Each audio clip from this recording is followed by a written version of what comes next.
আচ্ছা ঠিক আছে, তো দেখো তোমরা আজকে আমি যে টপিকটা তোমাদের সামনে নিয়ে এসেছি, তোমরা এখানে দেখতে পাচ্ছ যে এবিটিএ টেস্ট পেপারের SC35 যেটা হচ্ছে ফিজিক্সের সলিউশন। ওকে, তোমরা এখানে পেয়ে যাবে MCQ পাবে। এখানে তোমাদের জন্য আমি নিয়ে এসেছি MCQ, SAQ, সাথে 2 মার্কের প্রশ্ন, আর কিছু পিডিএফে আমার থাকবে 3 মার্কের প্রশ্ন। কি বললাম বুঝতে পেরেছো? তোমরা টোটাল এখানে এতগুলো সলিউশন পেয়ে যাবে। তো ঠিক আছে, আজকের ভিডিওটা শুরু করি। প্রথম যে প্রশ্নটা আছে তোমরা এখানে দেখতে পাচ্ছ, প্রথম প্রশ্নটা তোমাদের আমি মার্ক করে দিচ্ছি। যে এই যে প্রশ্নটা আছে, প্রথম প্রশ্নটা তোমরা ভালো করে দেখো। কি প্রশ্নটা কি বলেছে একের দাগেরটা, যে দেখতে পাচ্ছ একের দাগের প্রশ্ন, এক ভোগ বিভব পার্থক্যে একটি ইলেকট্রনকে এক প্রান্ত থেকে অন্য প্রান্তে নিয়ে যেতে কি পরিমাণ কার্য করতে হবে তা নির্ণয় করো। এবার তোমাদের জন্য সলিউশনটা আছে, সলিউশনটা আমি নিচের দিকে করে দিয়েছি, অঙ্কটা তোমরা বুঝে গেছো। তো তোমরা এখানে দেখো আমাদের আধানের পরিমাণ দিয়েছে। ওকে, আমরা সূত্রটা কি জানি, ডব্লিউ সমান কিউ ইন্টু ভি। তো আমাদের আধানের যে চার্জের মানটা কত, 1.6 × 10⁻19। আর আমাদের বিভব কত বলেছে, 1 ভোল্ট বলেছে। একটি ইলেকট্রন, এটা তো কি ইলেকট্রনের আধান, একটা ইলেকট্রনের আধান এটা 1.6 × 10⁻19। আর এখানে আমার ভির মান কত দিয়েছে, 1 দিয়েছে। তাহলে এত জুল। কি বললাম বুঝতে পেরেছো? তাহলে এটা অ্যান্সার কী হবে, 1.6 × 10⁻19 জুল। প্রথম কোশ্চেন ক্লিয়ার, কোনো অসুবিধা নেই আশা করি। ওকে, তারপরে সেকেন্ড কোশ্চেনটা তোমরা দেখো। 2 নম্বর প্রশ্নটা এখানে কি বলেছে, প্রশ্নটাকে তোমরা পড়ো। যে বায়ু মাধ্যমে দুটি আধানের মধ্যে ক্রিয়াশীল বলের পরিমাণ F, আধান দুটির পরিমাণ দ্বিগুণ ও তাদের মধ্যবর্তী দূরত্ব দ্বিগুণ। মানে কি বলেছে বুঝতে পারছো তো? যদি আমরা বলি যে এখানে দুটো আধান, একটা আধানকে আমি বলি Q1 আর একটা আধান হচ্ছে Q2, তো প্রথম কন্ডিশনে Q1 Q2 থাকবে। তারপরে কি বলছে, এই যে Q1 আধানটা এটাও হয়ে যাবে 2Q1, আর যেটা Q2 আছে সেটাও হয়ে যাবে 2Q2। আর যে দূরত্ব প্রথম যদি R ছিল, তাহলে পরবর্তী সময় দূরত্ব হয়ে যাবে 2R। ঠিক আছে, চলো সমাধানটা দেখে নিই। তাহলে এই হচ্ছে তোমাদের এটার সমাধান। তো প্রথম নর্মাল কন্ডিশনে তোমরা এখানে সমাধানটা দেখো। প্রথম কি আছে, F = 1/, কুলম্বের সূত্র কি বলে, যে দুটো আধান যদি Q1 Q2 হয়, ওদের মধ্যবর্তী দূরত্ব যদি R হয়, তাহলে আমার যে ফোর্সটা লাগবে কত, 1/4πε0 Q1 Q2/r²। এটা হচ্ছে নর্মাল কন্ডিশনে। এবার কন্ডিশনটা কি হচ্ছে দেখো, এখন আমাদের কি বলেছে, আধানটাও দ্বিগুণ হয়ে গেছে, মানে যেটা Q1 ছিল সেটা হয়ে গেছে 2Q1, যেটা Q2 ছিল সেটা Q2, আর ডিস্টেন্স হচ্ছে 2R হয়ে গেছে। তাহলে এটাকে সমাধান করলে কি বেরোচ্ছে, যে এটা আর এটা 1/4πε0 4Q1 Q2/r², 4 আর 4 ক্যান্সেল আউট হয়ে যাবে। তাহলে আমার বেরোচ্ছে 1/4πε0 Q1 Q2/r²। তাহলে এই যে যেটা বেরোলো আমার প্রথম ফোর্স আর হচ্ছে বর্তমান F1 কিন্তু দুটো সমান। তাহলে এখান থেকে আমরা কি শিখতে পারলাম, আমাদের যে অপশানগুলো আছে এই অপশানের মধ্যে হচ্ছে আমাদের প্রথম অপশানটা ঠিক। ওকে, এই অপশানটাই হচ্ছে ঠিক। মানে এখানে কি বুঝতে পারলাম, যে যদি মধ্যবর্তী দূরত্ব দ্বিগুণ করা হয়, ওকে, আর হচ্ছে আধান দুটির পরিমাণও দ্বিগুণ করা হয়, তাহলে প্রাথমিক যে ফোর্সটা আর হচ্ছে অন্তিম ফোর্সটা সমান হয়ে যাবে। পরের যে প্রশ্নটা দেখো, 3-এর দাগে একটা এই যে 3, 2, 5টা রোধ যখন থাকবে আর রোধগুলো যখন প্রায় সমান হবে, তখন একটু কনসেপ্টটা তোমরা লাগাবে যে হুইস্টন ব্রিজের নীতি লাগাবে। ওকে, এখানে এ আর বি এর মধ্যে তুল্য রোধ হবে। দেখো এখানে তোমরা যদি ছবিতে দেখতে পাচ্ছ যে এটা একটা রেজিস্ট্যান্স, এটা একটা রেজিস্ট্যান্স, এটা একটা রেজিস্ট্যান্স, 3টা রেজিস্ট্যান্স আছে, এখানে একটা, এখানে একটা। এটাকে প্রথম আমরা সলভ করে নিই, যে এটাকে এর, তাহলে এই বিন্দুর বিভব আর হচ্ছে এ বিন্দুর বিভব আর এ বিন্দুর বিভব, কিছুগুলো বিন্দুর বিভব একই আছে আর কিছুগুলো আলাদা আছে। এটাকে যদি আমি একে অপরের উপর ওভারল্যাপ করে আছে, তাহলে একে যদি হুইস্টন ব্রিজের নীতিতে নিয়ে চলে আসি, একে যদি সমাধানটা করি, তাহলে তোমরা এখানে দেখতে পাবো যে হুইস্টন ব্রিজের নীতি যেটা ছিল কি, যে আমি এখানে মার্ক করে দিচ্ছি। আচ্ছা, এটা আর এটার রেশো সমান হবে, আর এটা আর এটার সমান হবে। মানে এখানে কি আছে, যদি R/R আর এখানে হচ্ছে এটা R/R যদি সমান হয়ে যায়, তাহলে এই মাঝের, এটা হুইস্টন ব্রিজ নীতি ফলো করছে। ওকে, যে P/Q মানে P/Q R/S যেটা ছিল না, ওটা হুইস্টন ব্রিজের নীতিটা তোমরা দেখবে, যেটা কারশফের সূত্র থেকে হুইস্টন ব্রিজের নীতি প্রতিষ্ঠা। তাহলে তখন কি হবে, যদি এটা আপন এটা আর এটা আপন এটা যদি সমান হয়ে যায়, তাহলে মাঝেরটা হবে কি, এর এই রোধটা রেজিস্ট্যান্সের কোনো ভ্যালু থাকবে না। কী বললাম বুঝতে, এটা হচ্ছে নিস্পন্দ। তাহলে আমি তুল্যরোধ নির্ণয় করব। তুল্যরোধ নির্ণয়ের জন্য তোমরা দেখো এখানে আমরা কী জিনিস, এই যে হুইস্টন ব্রিজের নীতি আছে, আমরা যদি মাঝের রোধটাকে বাদ দিই, তাহলে আমাদের কি হবে, যে এই রোধ আর এই রোধটা শ্রেণী সমবায় আছে, এটা আর এটা শ্রেণী সমবায় আছে। ওকে, তাহলে এখানে দেখো ওইটাকে সমাধান করেছি এইভাবে, মাঝের রোড থেকে বের করে দিয়েছি। তাহলে কি হবে, এইটা আর এটা শ্রেণীতে আছে, তাহলে শ্রেণী মানে কি হবে, দুটো যোগ করতে হবে। তাহলে মোট রেজিস্ট্যান্স হচ্ছে কত, 2R হয়েছে, নিচে লিখে দিয়েছি। এবার দুটো রোধকে একটা করেছি। তারপরে এখানে দেখো এটা আর এটা শ্রেণীতে আছে, তাহলে এর রেজিস্ট্যান্সও কী হবে, 2R হবে। এবার কি হচ্ছে দেখো তোমরা, যে এই যে 2R এই 2R এই দুটো কিসে আছে, এটা সমান্তরাল আছে। এবার সমান্তরাল শ্রেণী মানে সমান্তরাল সমবায়ের সূত্রটা কি, যে রোধের দুটির গুণফল আর রোধ দুটির যোগফল। তাহলে 2R × 2R মানে কি 4R², এটা 2 আর 2 4R হবে, 4 4 ক্যান্সেল আউট হবে, আর একটা আর ক্যান্সেল আউট হয়ে যাবে। তাহলে আমার অ্যান্সার হচ্ছে কি, অ্যান্সার হচ্ছে আর। কী বললাম বুঝতে পেরেছো? এবার তোমরা এখানে উত্তরটা দেখে নাও যে কোনটা হবে, যে এখানে উত্তর আর, অপশান সিটা হবে। কী বললাম বুঝতে পেরেছো, অপশান সি। পরে অঙ্কটা পড়ো, 4 দাগের অঙ্কটা একটু পড়ো। দুটি দীর্ঘ ঋজু সমান্তরাল তারের উভয়ের মধ্য দিয়ে 1 এম্পিয়ার প্রবাহ যাচ্ছে। প্রতিটির একক দৈর্ঘ্যে ক্রিয়াশীল বলের মান 10⁻⁻6 নিউটন পার মিটার হলে ওদের মধ্যবর্তী দূরত্ব। আচ্ছা, এটা হচ্ছে বায়ট-সাভার্ট সূত্রের অ্যাপ্লিকেশান। যখন দুটি ঋজু সমান্তরাল তারের মধ্য দিয়ে 1 এম্পিয়ার কারেন্ট যাচ্ছে, তাহলে এখানে দেখো আমরা ডাইরেক্ট সূত্রটা লিখে দিব। ঋজু তারের ক্ষেত্রে হচ্ছে সূত্র আছে, দেখো। তাহলে এদের মধ্যবর্তী আমাদের ফোর্স নির্ণয় করতে বলেছে, না ফোর্সটা বলছি, এদের ডিস্টেন্সটা নির্ণয় করতে বলেছে। তাহলে এটা হচ্ছে কুলম্বের সূত্র আর হচ্ছে বায়ট-সাভার্টের সূত্র, ওই মানে ইলেকট্রিক ফিল্ড আর ম্যাগনেটিক ফিল্ডের সূত্রগুলোর মধ্যে সামঞ্জস্য আছে। তাহলে এখানে যে সূত্রটা হচ্ছে এটা দেখো, সূত্রটা দেখতে পেয়েছো? সূত্র কি আছে, যে আচ্ছা F = μ0/4π 2I1I2/R। ওকে, তাহলে এখানে আমার F এর মান দিয়েছে 10⁻⁻6, আর হচ্ছে আমার μ0/4π ওটার মান কিন্তু 10⁻⁷। ওকে, এটা ধ্রুবক। আর হচ্ছে উভয়ের মধ্যে 1 এম্পিয়ার, যে কারেন্টটা কত বলেছিল তারা, 1 এম্পিয়ার কারেন্ট যাচ্ছে উভয়ের মধ্যে। তাহলে I1 আর I2 উভয়ই 1, আর ডিস্টেন্সটা বের করতে হবে। এবার দেখো সমাধানটা, তাহলে এখানে আর এর মানটা আমরা বের করব। তাহলে হচ্ছে কোনাকানি গুণ করলাম, তাহলে এখানে চলে আসবে 2 × এটা 1 আর 1 গুণ করলে তো 1 হয়, 2 × 10⁻⁷, এই এটা নিচের দিকে আসবে। তাহলে এখানে 10⁻⁷, 10⁻⁶ ক্যান্সেল আউট হয়ে যাবে, আর একটা 10⁻⁻1 পড়ে থাকবে। -1 মানে নিচে চলে এসছে, 2/10 মিটার। ওকে, এবার হচ্ছে 2/10 আছে, কিন্তু আমাকে সেন্টিমিটারে নিয়ে যাব। সেন্টিমিটারে অপশানগুলো আছে, তাই মিটারকে সেন্টিমিটারে নিয়ে গেলে 100 দিয়ে গুণ করতে হয়। 0 0 কেটে দিলাম। ওকে, 0 0 কেটে দিলে 2 × 10 = 20 সেন্টিমিটার। এবার তোমাদের যে অপশানটা দেখে নাও যে 20 সেন্টিমিটার কোথায় আছে। ওকে, ঠিক আছে, 20 সেন্টিমিটার, এই যে 20 সেন্টিমিটার। ওকে, আচ্ছা, পরে যে একটা, এটা মুখে মুখে অ্যান্সার হবে, একটি 5 দাগেরটা, যে একটি তিরস্চম্বক পদার্থের চৌম্বক প্রবণতা, তিরস্চম্বক পদার্থের চৌম্বক প্রবণতা 0 অপেক্ষা কম হয়। ক্লিয়ার? আচ্ছা, পরের প্রশ্নটাও মুখে মুখে হবে, এটার সলিউশন নিচের দিকে আছে। ওকে, একটা কন্ডিশন ফলো করে। তাহলে দেখো এখানে বলেছে যে শ্রেণী অনুনাদি বর্তনীতে ভোল্টেজ আর প্রবাহের দশা, যখন ওটা শ্রেণী অনুনাদ থাকবে, ভোল্টেজ আর প্রবাহের দশা পার্থক্য হবে 0। ওকে, তবুও সলিউশনটা ওখানে নিচের দিকে দেখে নিবে। আচ্ছা, তারপরে দেখো পরের যে প্রশ্নটা আছে 7 দাগের প্রশ্নের মধ্যে কি আছে, যে একটি বৈদ্যুতিক বাল্ব 220 ভোল্ট 50 হার্জ তড়িৎ উৎসের সঙ্গে যুক্ত, ভোল্টেজের শীর্ষমান মানে কি বলছে, VRMS নির্ণয় করতে। ওকে, তাহলে দেখো শুধু এই টার্মটা মনে রাখো, ভোল্টেজের মান দিয়েছে আর এটা কাজে লাগবে না, শীর্ষমান নির্ণয় করতে বলছে, VRMS এর মান। তাহলে তোমাদের এখানে আমি সলিউশনটা দেখে দিচ্ছি, দেখো সলিউশনটা তোমরা। তো কী হচ্ছে, I কারেন্ট যাচ্ছে, V ভোল্টেজ, তো VRMS এর মান নির্ণয় করতে হবে। আমার ভোল্টেজের মান দিয়েছে কত, আমার যে VRMS যেটা আছে ওটা হচ্ছে 220। ওকে, তো আমাকে ওখানে V0 মান বের করতে হবে। শোনো, তা VRMS সমান হচ্ছে V0/√2। কী বললাম বুঝতে পেরেছো? তো এখানে V0 মান কী হবে, 220√2, 220কে √2 দিয়ে গুণ করলে 311 ভোল্ট হবে। তাহলে এখানে অপশানটা কোন অপশানটার সাথে মিলিত হচ্ছে এটা একটু দেখে নাও, 311 ভোল্ট। তাহলে এখানে 311 ভোল্ট আছে কোথায়, অপশান সিতে। কী বললাম বুঝতে পেরেছ? আচ্ছা, পরে দেখো নিচের কোন কম্পাঙ্কটি, এটাও মুখে মুখে অ্যান্সার হবে, কোন কম্পাঙ্কটি রেডিও তরঙ্গের কম্পাঙ্ক হতে পারে।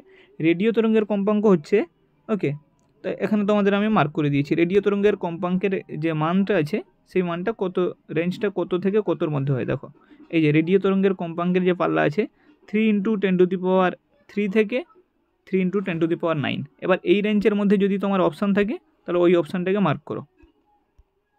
তাহলে এখানে কি আছে, যে রেডিও তরঙ্গের যে কম্পাঙ্ক আছে এটা 10⁸ অবধি যাবে, কারণ আমার আছে কত, 10⁻³ থেকে 10⁹ অবধি। আচ্ছা, পরের যে প্রশ্ন দেখো, এটা সহজ প্রশ্ন, সবাই পারবে, কার্তেশীয় রূপটা তোমাদের জানতে হবে শুধু। তো এখানে তোমরা দেখতে পাচ্ছ বলছে একটি অবতল দর্পণের বক্রতা ব্যাসার্ধ দিয়েছে 24 সেমি আর বস্তু দূরত্ব দিয়েছে 20 সেমি, তাহলে প্রতিবিম্বের বিবর্ধন। আচ্ছা প্রথম কথা হচ্ছে যে বিবর্ধন টিবর্ধন যখনই বের করতে বলবে, আচ্ছা এটা তোমরা অবতল দর্পণের সূত্র বক্রতা ব্যাসার্ধ মানে আর এর মান দিয়েছে, আর হচ্ছে বস্তুর দূরত্ব মানে ইউ এর মান দিয়েছে, কিন্তু আমরা সূত্রটা এই সূত্রতে বসাবো 1/v + 1/u = 1/f। ওকে, তাহলে আমাকে এখানে ইউ দিয়েছে আর দিয়েছে, মানে আমাকে এফ এর মান বেরিয়ে যাবে, এফ এর মান বেরিয়ে গেলে ভির মান বেরোবে, ভির মান বেরোলে আমি রৈখিক বিবর্ধনের সূত্র বসাবো। তাহলে চলো ডাইরেক্ট আমি সমাধানে নিয়ে চলে যাচ্ছি। ওকে, তাহলে প্রথম তোমাদের বেসিক জিনিস একটা জেনে রাখা দরকার, এটা অবতল দর্পণের ছবি একটা আঁকা হলো, তার অবতল দর্পণের বস্তু এখানে আছে। কার্তেশীয় রূপ কী বলে, অবতল দর্পণের বাম দিকে যদি বস্তু থাকবে তাহলে ইউ এর মান হচ্ছে নেগেটিভ, আর ফোকাসও ওই দিকে থাকে, ফোকাসও নেগেটিভ। তারপর হচ্ছে প্রতিবিম্ব ওই দিকে গঠিত হবে, প্রতিবিম্ব ওই দিকে গঠিত হলে ওটাও হচ্ছে নেগেটিভ। এটা হচ্ছে কার্তেশীয়র যে সাইনের চিহ্নটা। ওকে, এটা তোমাদের বইতে খুব ভালো করে আছে, তোমরা দেখবে। তাহলে আমাকে কী কী দিয়েছে, আর এর মান দিয়েছে 24 সেমি, তো ফোকাস কত হবে, ফোকাস হচ্ছে বক্রতা ব্যাসার্ধের অর্ধেক r/2, তাহলে এখানে ফোকাস হবে 12 সেমি, ইউ এর মান দিয়েছে কত 20 সেমি। তাহলে ডাইরেক্ট আমি সূত্রে মান বসাবো। দেখো তাহলে এই সূত্রটা আমরা জানি সবাই, 1/v + 1/u = 1/f। তাহলে আমাকে এখানে এফ এর মান আর ইউ এর মান দেওয়া আছে, ভির মানটা বের করব। ভির মানটা তোমরা সমাধান করবে, ভির মান বেরোবে -30। এবার হচ্ছে আমাকে রৈখিক বিবর্ধন বের করতে বলেছে, মানে বিবর্ধন মানে বিবর্ধনের সূত্র কি, যে প্রতিবিম্বের দৈর্ঘ্য বাই বস্তুর দৈর্ঘ্য। তাহলে এখানে প্রতিবিম্ব কত আছে 30 আর বস্তু কত আছে 20, 3/2। এই অপশানটা যেখানে আছে তো আমাদের অ্যান্সার হবে ওটা। কী বললাম বুঝতে পেরেছ? তাহলে তোমরা এখানে একটু দেখে নাও যে এই 3/2 অপশান কি আছে এখানে কোথাও, হ্যাঁ এখানে 3/2 আছে কি অপশান বিতে। আচ্ছা পরে যে প্রশ্নটা দিয়েছে এটার জন্য একটা বেসিক সূত্র আছে প্রিজমের বিচ্ছুরণ ক্ষমতা নির্ণয় করতে, কিন্তু এখানে দুটো প্রতিসরাঙ্ক দিয়েছে, দুটি বর্ণের আলোকরশ্মির জন্য দুটি প্রতিসরাঙ্ক দিয়েছে বিচ্ছুরণ ক্ষমতা। তো চলো আমি ডাইরেক্ট তোমাদের সূত্রটা নিয়ে চলে যাই। তাহলে এখানে তোমরা দেখো এই অঙ্কগুলো তোমরা কিন্তু খাতায় একটু তুলে নিবে, কারণ তো এমসিকিউ এবিটিএ থেকে লেগে যায়। আচ্ছা এই দেখো সূত্রটা হচ্ছে ওমেগা = μ0 মানে μ1 - μ2 / μ-1। এবার কোশ্চেন হচ্ছে দুটি ভিন্ন বর্ণের আলোর প্রতিসরাঙ্ক μ1 μ2, মিউটা কি, মিউটা হচ্ছে ওদের গড়। তাহলে মিউ = এখানে প্রথম দেখো মিউ = μ1 + μ2/2। তো μ1 এর মান আমাকে 1.66 দিয়েছে, μ2 এর মান 1.64 দিয়েছে, /2 1.65। ক্লিয়ার? এবার হচ্ছে দেখো আমি এখানে সূত্রে মানটা বসিয়ে দিলাম, 1.66 - 1.64 / 1.65 - 1, মানে এটাকে বিয়োগ করলে 0.02 / 0.65, এটাকে ক্যালকুলেটারে করবে 0.03। এবার তোমরা দেখো এই অপশানটা দোষের দাগের আছে কি না, যদি কোথাও থাকে দোষের দাগের অপশানটা তাহলে এইখানে মার্ক করে দাও 0.03। হ্যাঁ এই তো আমাদের দোষের দাগের এটা ডি। পরে দেখো এই প্রশ্নটা, আপতিত আলোর দুটি ভিন্ন কম্পাঙ্কের কোনো ধাতুপৃষ্ঠের নিবৃত্তি বিভবের অনুপাত দিয়ে দিয়েছে। ওকে, তাহলে কি হচ্ছে ফটো ইলেকট্রনের সর্বোচ্চ বেগের অনুপাত কত হবে, এটা তোমাকে জাস্ট একটা সিম্পল সূত্র আছে, এখানে আমি লিখে দিচ্ছি না, ওখানে আমার সমাধান যেহেতু আছে তাহলে ওখানে চলো সমাধানটা দেখিয়ে দিত আমাদের। এটা একটা বেসিক সূত্র, তোমরা জাস্ট এতটুকু মনে রাখলেই হয়ে যাবে। এই যে দেখো ছোট হাতের ভিকে গতিবেগ আর বড় হাতের ভিকে নিবৃত্তি বিভব ভাবো, তাহলে কী হবে সূত্রটা হচ্ছে এই যে এটা হচ্ছে ওর সূত্রটা, গতিবেগ v1/v2 √ v1/v2। তাহলে এই বড় হাতের v1টা হচ্ছে বিভব। তাহলে এখন আমার মান দিয়েছে নিবৃত্তি বিভব 1:4 দিয়েছে, তাহলে 1/4 বসিয়ে দিলাম, তাহলে আমার উত্তর হবে কি 1:2। কী বললাম বুঝতে পেরেছো তো? আচ্ছা চলো এটা কত দাগের হলো, তাহলে এটা আমার হয়ে গেল 11 দাগের, 1:2। এই অপশানটাকে মার্ক করে দাও। পরে যে প্রশ্ন আছে দেখো এটা হচ্ছে বোর কক্ষপথের মানে পরমাণুর, যে একটি হাইড্রোজেন পরমাণুর ইলেকট্রন তৃতীয় কক্ষপথ মানে এন এর মান কত দিয়েছে 3 দিয়েছে।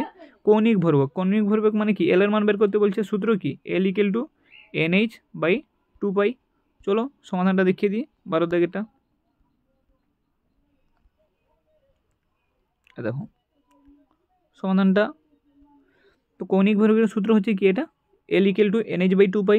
তো এখানে এন কক্ষপথের মান আমি কত বলেছি, কত নম্বর কক্ষপথ বলেছে 3 নম্বর, তাহলে এনের জায়গায় 3 বসালাম। এইচ হচ্ছে প্লাঙ্কের ধ্রুবক 6.626 × 10⁻34 / 2 × π এর মান 3.15, একে কাটাকাটি করলে 3.16 × 10⁻34 জুল সেকেন্ড। এবার আমাকে আনতে বলেছি আর্গে, অ্যান্সার দেওয়া আছে আর্গে, তাহলে জুলকে আর্গে নিয়ে আসলে কত করতে হবে, এখানে 10⁻7 দিয়ে গুণ করতে হবে, তাহলে 10⁻7 দিয়ে গুণ করলে 34 থেকে 7 গেলে কত 27, তাহলে 3 × 10⁻27 আর্ক সেকেন্ড। দেখো এখানে এই অপশানটা কোথায় আছে, 12 দাগের। ওকে, ওই তো এইটা 3.15 × 10⁻7। পরে যে প্রশ্নটা 13 দাগে আছে, একটি পিএন সংযোগের মূল ব্যবহার। পিএন সংযোগ হচ্ছে একমুখী কারক হিসেবে ব্যবহার করা হয়। আচ্ছা, পরে যে প্রশ্ন আছে বিস্তার মডিউলেশনের সর্বোচ্চ বিস্তার ও সর্বনিম্ন বিস্তার। বিস্তার মডিউলেশনের সর্বোচ্চ বিস্তার দিয়েছে আর সর্বনিম্ন বিস্তার দিয়েছে, আমাদের বলেছে কি মডিউলেশন সূচক। তো এটা হচ্ছে একটা সিম্পল সূত্র, চলো মডিউলেশন সূচকে তোমাদের সূত্র বলে দিই। ওকে, এই যে মডিউলেশন সূচকের সূত্র হচ্ছে ছোটো হাতের m = mx - amin / mx + amin। তাহলে এখানে ম্যাক্সিমামের মান কত দিয়েছে 25, মিনিমামের মান কত দিয়েছে 5, তাহলে 25 - 5, তারপর হচ্ছে 25 + 5, তো 20/30 2/3। তাহলে হয়ে গেল 14টা MCQ বসে বসে। তোমাদের যদি কঠিন লাগবে তোমরা এখান থেকে স্ক্রিনশট করে নিবে। ওকে, আর হচ্ছে যারা বুঝতে পারছো না তাহলে আমার কিছু করার নেই, তোমরা এটাকে স্ক্রিনশট করো। ওকে, সিম্পল সূত্রভাবে লিখে অঙ্ক করে দিয়েছি তোমাদের সুবিধার্থে। ওকে, তাহলে তোমরা ওখান থেকে ওটাকে মার্ক করে নিবে। পরে চলো সাইক্লোট্রন কম্পাঙ্কের রাশিমালা। এই প্রশ্নটা দুবার আছে, এখানেও আছে আর এখানেও আছে। দেখো এখানেও তো আছে সাইক্লোট্রন কম্পাঙ্কের রাশিমালা, আর এখানেও আছে সাইক্লোট্রন কম্পাঙ্কের রাশিমালা। তাহলে চলো সাইক্লোট্রন কম্পাঙ্কের রাশিমালা, ওর সাথে প্রশ্ন আছে একটি স্থির আধান চৌম্বকক্ষেত্র সৃষ্টি করতে পারে কি না। স্থির আধান কখনো চৌম্বকক্ষেত্র সৃষ্টি করতে পারে না, সেটা কি করে, ইলেকট্রিক ফিল্ড তৈরি করে। তারপরে বলছে এখানে চৌম্বক প্রবাহের এসআই একক। চৌম্বক প্রবাহের এসআই একক হচ্ছে এসআই একক যদি বলে ওয়েবার। ওকে, আর হচ্ছে চৌম্বক আবেশ বা চৌম্বক প্রবাহের ঘনত্বের মান, চৌম্বক প্রবাহ ঘনত্বের মান, তাহলে এটাকে বলছে টেসলা। ওকে, তাহলে এখানে দেখো দুটো প্রশ্ন তোমাদের এখানে দেখিয়ে দিই। আরেকটা বলে দিই যে প্রতিসরাঙ্কের সঙ্গে আলোর বেগের সম্পর্ক, এটা হচ্ছে 1/। ওকে, মানে এটা হচ্ছে ব্যস্ত অনুপাতে। তারপরে হচ্ছে উত্তর লেন্সে ফোকাসে বস্তু রাখলে প্রতিবিম্ব কোথায় গঠিত হবে, এটা ইনফিনিটেতে অসীমে গঠিত হবে। 3টি ইনপুটযুক্ত একটা অ্যান্ড গেটের প্রতীক আঁকতে বলেছে, তাহলে 1 2 3টা ইনপুট দিল, একটা আউটপুট এইভাবে বেরোলো। এটার নাম দিয়ে দাও এ, এর নাম বি, এর নাম সি, আর এটাকে যদি তোমরা বলো y = ABC। ওকে, চলো তবুও দেখছি দিই এখানে, যদি ওখানে ঘাটাঘাটি একটু বেশি হয়ে গেছে। তাহলে দেখো প্রথম সাইক্লোট্রন কম্পাঙ্কের রাশিমালা এটা। তারপরে হচ্ছে যে না, এটা চৌম্বকক্ষেত্র সৃষ্টি করতে পারে না, শুধুমাত্র ইলেকট্রিক ফিল্ড সৃষ্টি করতে পারে। তারপরে হচ্ছে এটা ওয়েবার, তারপরে টেসলাকে তোমরা ওয়েবার/মিটার স্কয়ার বলতে পারো। ওকে, তারপরে হচ্ছে কিসের, এটা ব্যস্তানুপাতিক। তারপরে হচ্ছে প্রতিবিম্ব অসীমে গঠিত হবে। তারপরে হচ্ছে 3টা ইনপুট মিলে একটা আউটপুট। ওকে, ক্লিয়ার? চলো, তো এই ছিল তোমাদের কি যে SC 35-এর MCQ আর ACQ। এবার যারা 2 মার্কের ওকে আর 3 মার্কের চাও, যদি তোমরা এতে ইন্টারেস্ট হও, তাহলে আমি তোমাদের জন্য 2 মার্ক আর 3 মার্কের নিয়ে আসবো। নাহলে কিন্তু এটা ফিজিক্সের জাস্ট একটা সেট এমনি তোমাদের দেখানোর জন্য বললাম। ফিজিক্সের ওল্ড সেট রেডি আছে, 2 মার্কের আর 3 মার্কের যেসব অঙ্কগুলো ইম্পর্টেন্ট আছে ওইগুলো রেডি আছে। এবার তোমরা চাইলে তোমরা এখানে ডিসক্রিপশানে দেওয়া নাম্বারে তোমাদের যে ফিজিক্সের PDF আছে, PDF কালেক্ট করতে পারো, অথবা তোমরা, আমি এখানে নাম্বার লিখে দিচ্ছি, এই নাম্বারে তোমরা হোয়াটসঅ্যাপে মেসেজ করবে। ওকে, যদি ফিজিক্সের PDF চাও, ABTA না, আমি বারবার বলছি ABTA না, এটা হচ্ছে ফিজিক্সের PDF। কিসের PDF? HS suggestion. এইচএসের সাজেশানের PDF যদি চাও তোমরা কিন্তু এখান থেকে কালেক্ট করতে পারো। কি বললাম বুঝতে পেরেছো তো? নাম্বারটা তোমরা নোট করে নাও, এই নাম্বার থেকে তোমরা PDFটা কালেক্ট করতে পারো। আর তোমরা যদি চাও যে ভিডিওটা মোটামুটি একটু আধটু শেয়ার করো, তাহলে আমি তোমাদের জন্য কিন্তু ফিজিক্সের PDF নিয়ে ABTA, আমি তোমাদের একটা কথা বলে দিই, এখানে আমি একটু বলে দিই যে তোমাদের সুবিধার্থে বলে দিই, ওটা কাজে লাগবে। যে আমার কেমিস্ট্রি ABTA এর যে কেমিস্ট্রি আছে, ওকে, ABTA এর কেমিস্ট্রির ফুল সলিউশান কিন্তু আসতে চলেছে 2 মার্ক 3 মার্কের ফুল সলিউশান, ফুল ABTA সলিউশানের PDF আসতে চলেছে। আর সেটা 1 থেকে 2 দিনের মধ্যে তোমরা কিন্তু PDFটা পেয়ে যাবে। কী বললাম বুঝতে পেরেছো?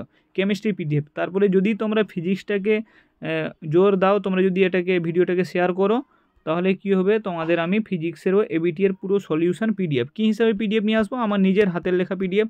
অনেকে উল্টোপাল্টা কমেন্ট করবে, তাহলে ওদের করতে দাও। তাহলে এই হচ্ছে টোটাল তোমাদের, এই রকম করে হাতে আমার অ্যান্সারগুলো সলভ করে তোমাদের কিন্তু আমি PDFটা তোমাদের হাতে তুলে ধরবো। ওকে, ঠিক আছে, ভালো থেকো, বেস্ট অফ লাক।